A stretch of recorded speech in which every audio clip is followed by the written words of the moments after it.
Bwana Yesu asifiwe. Usitake tukasema mambo mengine hapa. Haleluya.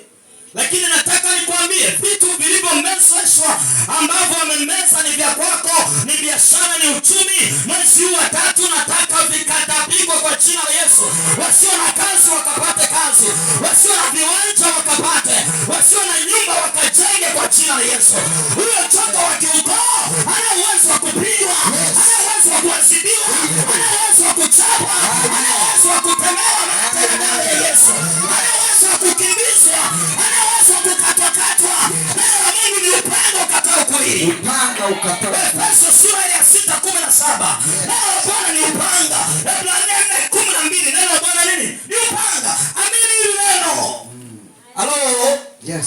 Majoka ya ukoo wenu yatakatika. Yes. Kama alikuwa amemeza mtoto wako wa kwanza wa pili, mwambie roho tapika. Sio kwamba amemeza hayupo. Wengine mtoto yupo lakini darasani zero. Yes. Haelewi chochote. Amemezwa huyo. Zero brain.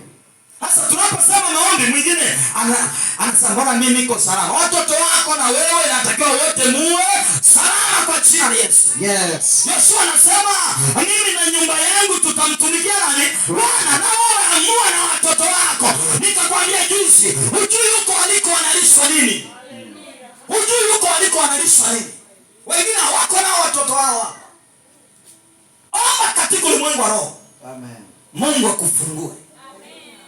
Na kuonyesha, akikuonyesha, fuata agizo la Yesu. Anataka nini? Yesu hana umbali katika maombi.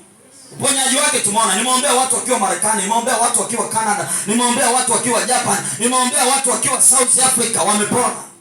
Hana umbali. Ni wewe unaamini nini? Bwana Yesu asifiwe. Haleluya. Wangapi wanasema vitu vyetu vinaenda kutapikwa leo kwa jina la Yesu?